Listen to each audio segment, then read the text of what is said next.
Bismillahirrahmanirrahim. Assalamualaikum warahmatullahi wabarakatuh. Ananda soleh dan soleha. Apa kabarnya hari ini? Ustazah harapkan semua anak-anak ustazah dalam keadaan sehat dan selalu dalam lindungan Allah Subhanahu wa Ta'ala. Amin ya rabbal alamin.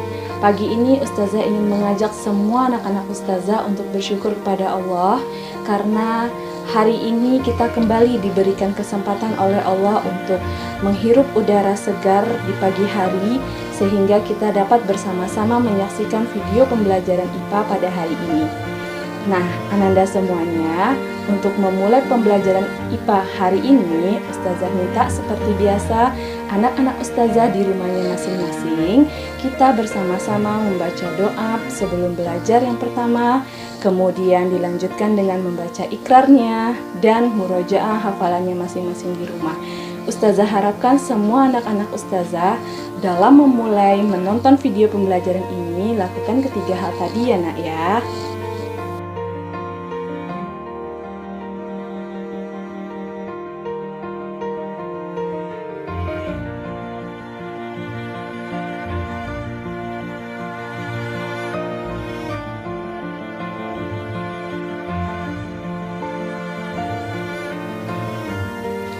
Baiklah Nanda, bismillahirrahmanirrahim. Kita mulai ya materi hari ini. Kita masuk ke bab baru, yaitu tentang struktur dan fungsi tumbuhan.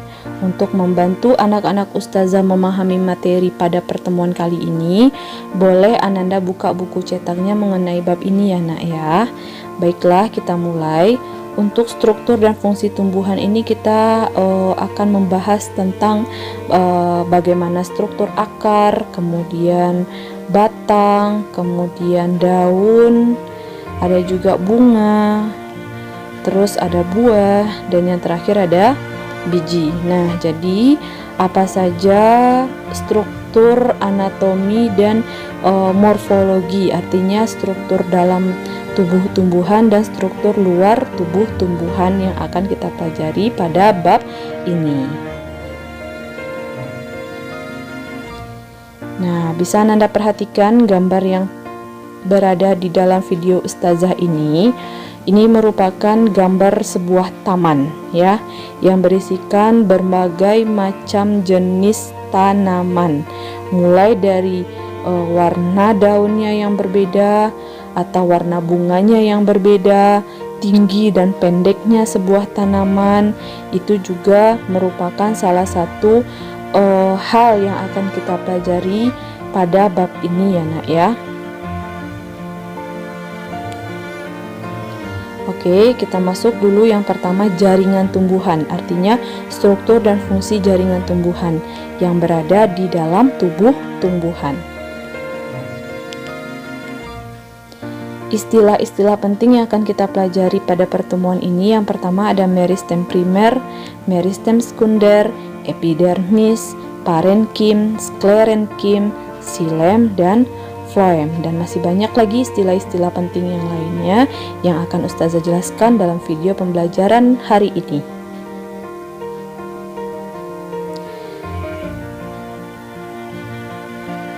Struktur dan fungsi jaringan tumbuhan yang akan kita pelajari, yang pertama itu ada jaringan meristem dan jaringan dewasa. Berarti jaringan tumbuhan yang kita pelajari untuk bab ini itu terbagi dua. Yang pertama ada jaringan meristem dan yang kedua ada jaringan dewasa. Kita bahas satu persatu. Yang pertama kita bahas jaringan meristem. Nah, jaringan meristem disebut juga dengan jaringan embrional. Artinya jaringan meristem ini sel-selnya aktif membelah diri. Nah, ingat ya nak, pada materi kita waktu kelas 1 itu ada di sistem organisasi kehidupan bahwa jaringan itu merupakan kumpulan dari beberapa sel. Nah, kita hari ini membahas tentang yang namanya jaringan meristem, yang mana jaringan meristem ini tersusun dari beberapa sel yang sifatnya aktif membelah diri, berarti dia terus tumbuh dan berkembang pada jaringan meristem ini. Kemudian jaringan meristem terbagi dua, berdasarkan asal bentuknya. Yang pertama ada yang namanya meristem primer, dan yang kedua ada yang namanya meristem sekunder. Untuk meristem primer, pengertiannya yaitu jaringan meristem pada tumbuhan yang sel-selnya aktif membelah. Nah, bedanya kan tadi kata Ustazah, jaringan meristem itu adalah jaringan yang aktif membelah, baik itu yang primer maupun itu yang sekunder. Tapi kalau kita fokus ke primer, itu selnya memang aktif membelah dan terdapat pada ujung batang dan ujung akar kalau untuk meristem primer. Nah, kita lihat gambarnya. Ini dia contohnya, kita ambil yang berada di ujung batang ya. Di ujung batang berarti yang di pucuk-pucuk itu terdapat yang namanya meristem primer. Meristem primer disebut juga dengan meristem apikal ya nak ya. Kita lanjutkan ke meristem sekunder. Meristem sekunder itu berasal dari sel-sel dewasa yang berubah sifatnya menjadi meristematik kembali. Artinya dia sudah dewasa, maksudnya sudah tua selnya itu, tapi dia berubah sifat kembali menjadi meristem atau kembali menjadi embrional, yang artinya dia aktif membelah kembali ya. Nah, bedanya dengan primer tadi, kalau primer sel-selnya itu dia baru terus seperti itu ya, terus berkembang itu meristem primer. Kalau yang sekunder, meristem sekunder itu dia sudah tua, sel yang sudah tua sifatnya kembali menjadi muda. Nah, itu yang meristem sekunder. Contohnya kalau meristem sekunder itu berada di kambium ya. Di jaringan kambium itu rata-rata dia memiliki yang namanya meristem sekunder ya. Kalau meristem primer tadi berada di ujung batang dan di ujung akar ya, yang terus membelah, terus berkembang, bertumbuh. Kalau di meristem sekunder itu berada di jaringan kambium ya, kambium pada tumbuhan.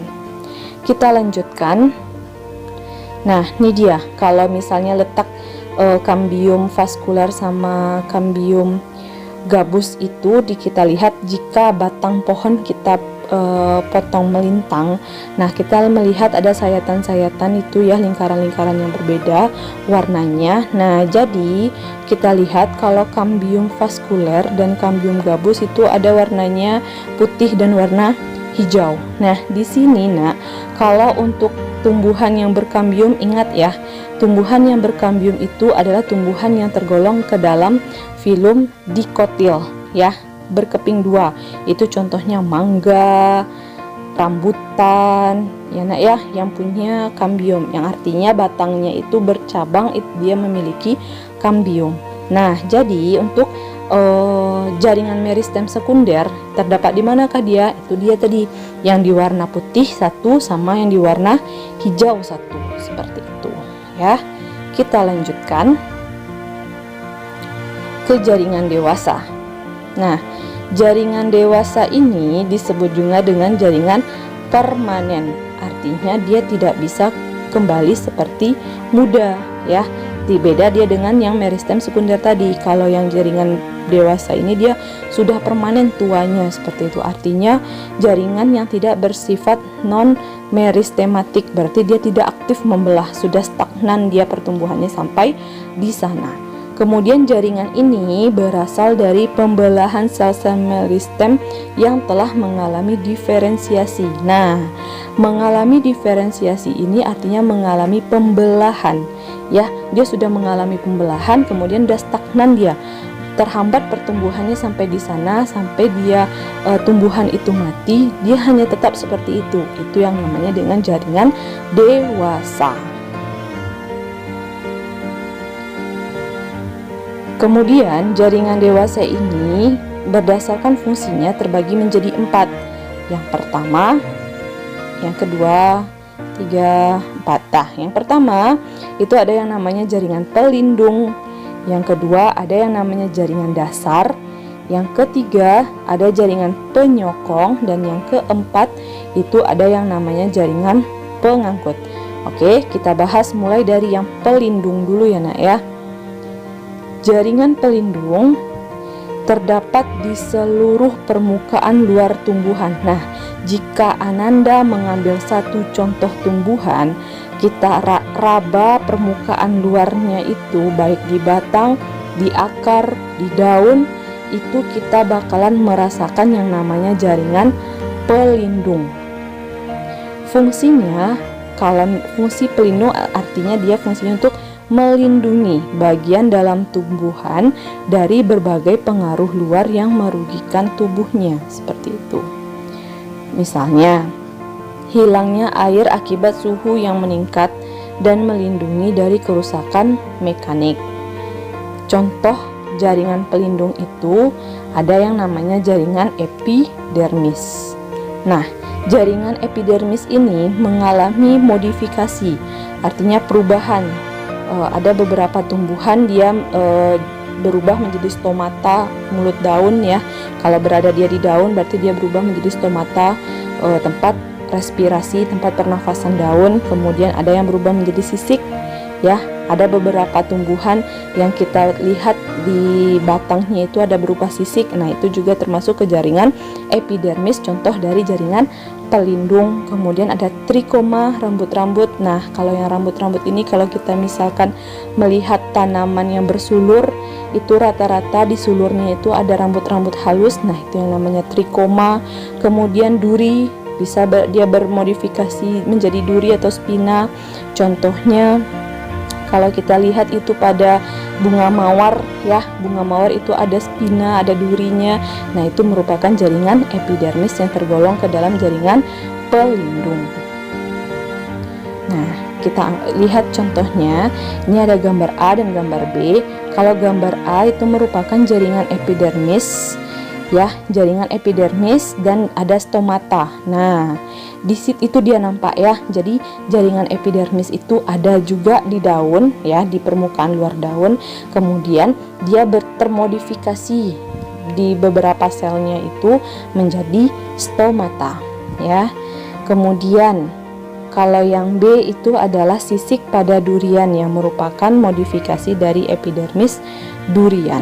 Itu dia kalau misalkan kita mengamati sisik durian itu ya, sisik batang durian itu di bawah mikroskop. Berarti seperti gambar yang B.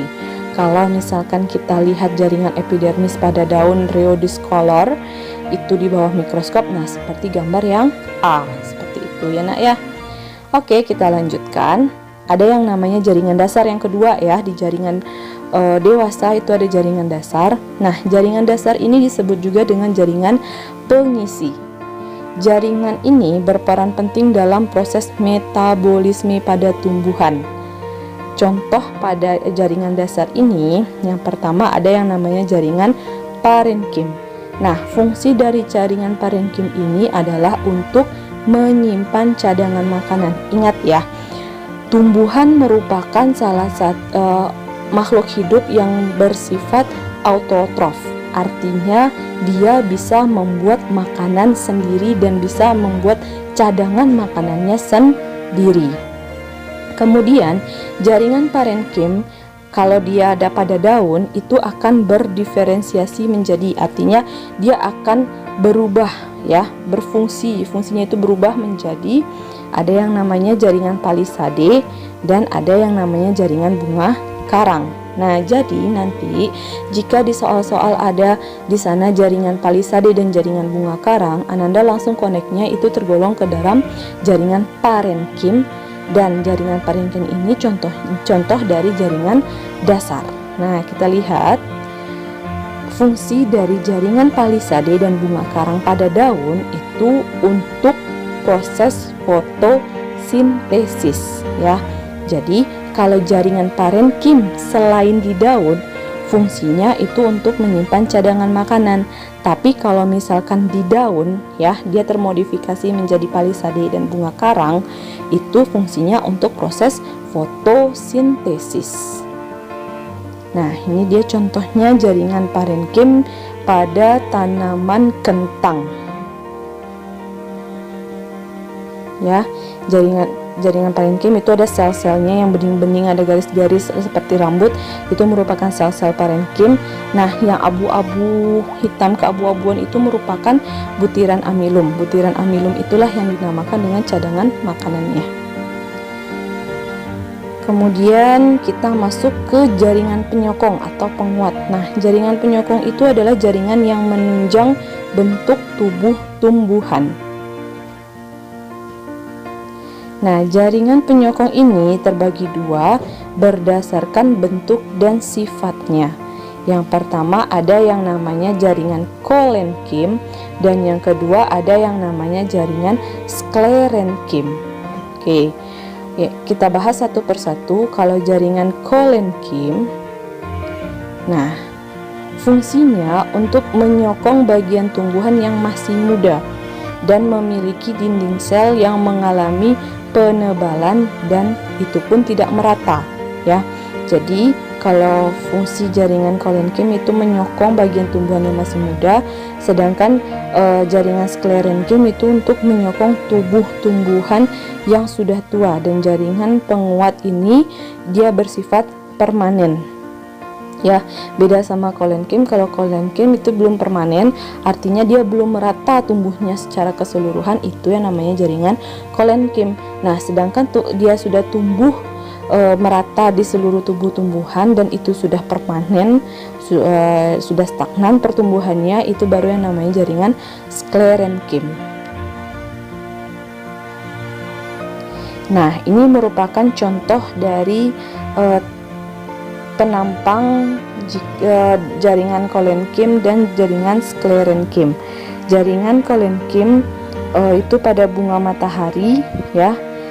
Kemudian kalau yang sklerenkim ini pada buah pir. Oke, kita masuk yang keempat, yaitu jaringan pengangkut atau vaskuler. Terbagi dua. Yang pertama ada xilem dan yang kedua ada floem. Nah, Ustazah yakin anak-anak Ustazah untuk xilem dan floem ini sudah sangat familiar didengar, karena waktu SD pun sudah dipelajari mengenai xilem dan floem. Nah, kita lihat fungsi xilem itu untuk mengangkut air dan zat-zat terlarut di dalamnya dari akar menuju daun. Sedangkan floem fungsinya untuk mengangkut makanan hasil fotosintesis dari daun ke seluruh tumbuhan. Nah, jadi cara gampangnya membedakan yang mana xilem, yang mana floem. Kalau xilem itu air dan mineral. Jadi kalau misalnya nanti di soal ada apa fungsi xilem, nah ingat dia mengangkut. Dia sama-sama mengangkut nih, xilem sama floem, tapi bedanya kalau xilem itu dia mengangkut air dan mineral dari akar ke daun, ya, dari akar ke daun saja. Sedangkan kalau floem itu merupakan dia mengangkut hasil fotosintesis. Ingat, floem ada huruf F, fotosintesis juga ada huruf F. Ingat, kalau floem berarti dia ada fotosintesis, berarti dia mengangkut hasil fotosintesis dari daun ke seluruh tubuh tumbuhan. Ingat, fotosintesis itu dia hanya terjadi pada daun. Otomatis fungsi floem itu mengangkut hasil fotosintesis dari daun ke seluruh tubuh tumbuhan. Nah, seperti itu cara membedakan fungsi dari xilem dan floem, ya nak, ya. Nah, ini contoh jaringan xilem dan floem. Nah, nanti jika Ananda diperlihatkan penampang gambarnya, nah kalau xilem itu dia strukturnya itu lebih besar, ya. Struktur sel-selnya itu lebih besar, sedangkan floem itu lebih halus, lebih kecil, seperti itu. Oke, kita lanjut ke organ-organ tumbuhan. Yang pertama yang akan kita bahas hari ini yaitu akar. Nah, berdasarkan asalnya, akar itu terbagi atas yang pertama akar primer, yakni seluruh cabang akar yang tumbuh dari akar primer, dan yang kedua ada namanya akar sekunder, yaitu akar pertama yang tumbuh dari lembaga yang terkandung di dalam biji. Oke, kita lihat yang bagaimana struktur akar itu. Di sini kan ada kelihatan ya, ada main root sama lateral root. Nah, tadi kan ada akar primer sama akar sekunder. Nah, kalau akar primer itu yang lateral roots ya, yang halus-halus. Dan kemudian main root itu berarti dia akar sekunder. Oke, kita lanjutkan. Ini merupakan gambar dari ujung akar ya. Ujung akar, ingat di ujung-ujung akar terdapat jaringan meristem primer. Nah, kemudian lanjut, ada lagi yang namanya akar dan rambut akar. Nah, ini dia akar dan rambut akar. Akarnya yang tebal itu yang di tengah, kemudian rambut akar yang di tepi-tepinya, seperti itu. Kemudian kita masuk ke endodermis akar, artinya bagian dalam akar. Kalau bagian dalam akar itu dia terdiri dari sel-sel yang tebal. Kemudian sel-sel endodermis yang tebal ini memiliki yang namanya pita Kaspari, yaitu bagian seperti pita yang mengandung lignin ya. Lignin itu apa? Zat yang terdapat di akar yang berfungsi untuk membelah, menyerap air dan mineral yang ada dalam tanah. Kemudian endodermis akar ini fungsinya untuk pengatur jalannya larutan yang diserap dari tanah masuk ke silinder pusat. Silinder pusat itu berarti silinder di tengahnya akar untuk membawa air dan mineral. Kemudian kita masuk ke silinder pusat atau stele akar ya namanya, tersusun dari yang pertama ada namanya jaringan perisikel atau perikambium, yaitu lapisan terluar yang terdiri dari satu atau beberapa lapisan sel. Fungsinya dalam pertumbuhan sekunder dan pertumbuhan akar ke samping ya. Jadi akar itu kan dia tumbuhnya sembarang aja ya, pokoknya kemana ada sumber air dia ke sana. Nah, jadi untuk pergerakan dan pertumbuhan akar yang menuju ke sumber air itulah akibat dari adanya yang namanya perisikel. Yang kedua xilem, yang ketiga ada floem. Nah, tahu ya, masih ingat ya fungsi xilem bagaimana, fungsi floem bagaimana. Oke nak, kita lanjutkan. Ini penampang akar monokotil, maaf. Yang gambar sebelah kiri itu adalah penampang akar monokotil. Kemudian, nah sebelum kita masuk ke penampang akar dikotil, kita perhatikan yang penampang akar monokotil dulu yang Ustazah perbesar ini. Di sini kelihatan bahwa yang di tengah itu ya, lingkaran yang di tengah itu yang dinamakan dengan silinder pusat atau stele akar. Nah, kalau ini yang namanya penampang akar dikotil.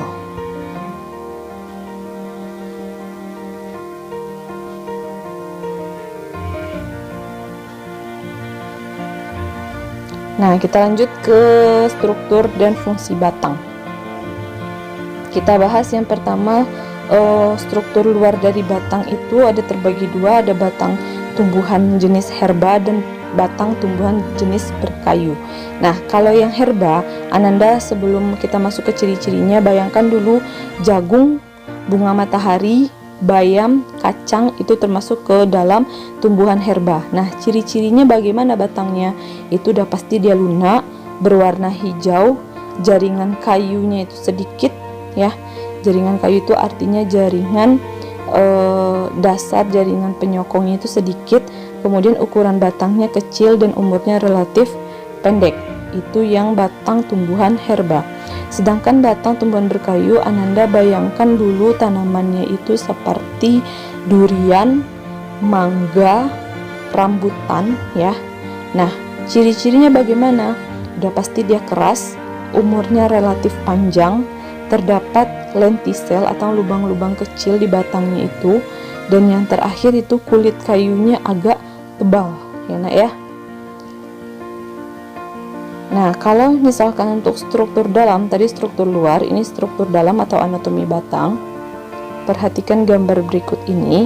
Nah, ini merupakan 3 macam penampang batang ya. Mulai dari yang sebelah kiri yang warna coklat itu dia merupakan penampang batang kayu ya, yang berbatang kayu yang sudah tua.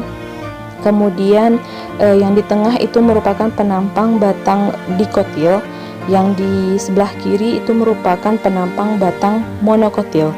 Nah, yang pengen Ustazah garis bawahi di sini terlihat bahwa pada penampang batang kayu dan monokotil itu dia hampir sejenis. Hanya saja kalau penampang tumbuhan berkayu ini dia lapisan luarnya itu lebih bersisik ya, jaringan epidermisnya itu lebih bersisik dibandingkan dengan yang dikotil.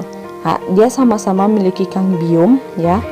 Dia sama-sama memiliki kambium. Dengan adanya kambium inilah letak xilem dan letak floemnya itu tersusun rapih. Oke ya. Nah, sangat kelihatan sekali pada batang yang berkayu ya. Kita fokus ke sebelah kiri dulu. Itu karena ada kambium lingkarannya ya nak ya, ada kambium. Nah, jadi kelihatan floemnya itu di luar lingkaran kambium dan silemnya itu berada di dalam lingkaran kambium. Nah, kemudian ada di situ namanya growth ring. Growth ring itu merupakan umur tumbuhan ya. Jadi kalau misalkan Anda belah itu penampang kayunya, kemudian ada lingkaran, nah itu yang namanya lingkaran tahunan. Nanti Ustazah jelaskan apa yang dimaksud dengan lingkaran tahunan pada batang. Oke, kita masuk dulu ke tumbuhan dikotil. Kalau untuk tumbuhan dikotil sama dengan yang tumbuhan berkayu, dia memiliki kambium. Nah, dengan adanya kambium inilah letak xilem dan floemnya tersusun rapih.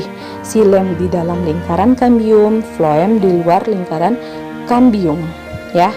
Kemudian kalau yang monokotil, xilem dan floemnya itu dia tidak tersusun rapih ya, tidak letaknya itu tidak rapih, dia berserakan tapi dia selalu berdekatan ya. Xilem floemnya itu selalu berdekatan tapi hanya saja dia berserakan di batangnya itu, tidak tersusun rapih.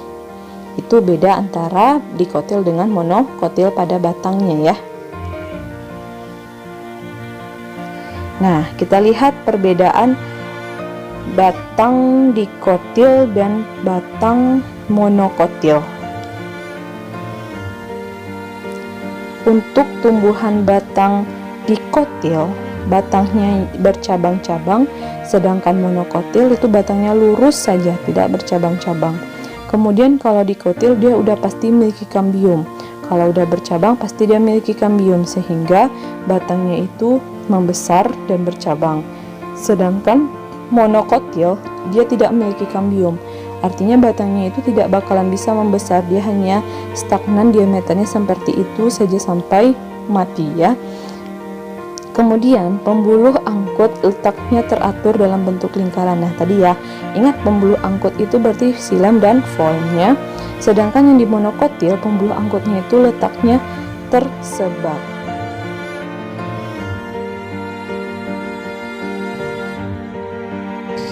Baiklah Ananda, sekian untuk hari ini. Sebelum Ustazah menutup video pembelajaran pada hari ini, Ustazah ingin meminta semua anak-anak Ustazah untuk menengadahkan tangannya dan bersyukur kepada Allah Subhanahu wa Ta'ala bahwa segala sesuatu yang diciptakan oleh Allah, baik itu di luar angkasa maupun lingkungan di sekitar kita, itu semuanya memiliki manfaat bagi diri kita dan keluarga kita untuk dalam melangsungkan kehidupan sehari-hari. Ya nak ya, jadi Ustazah minta anak-anak Ustazah semua di rumah itu senantiasa bersyukur kepada Allah. Oke, untuk hari ini Ustazah cukupkan. Marilah bersama-sama kita mengucapkan Alhamdulillahirabbil alamin. Assalamualaikum warahmatullahi wabarakatuh.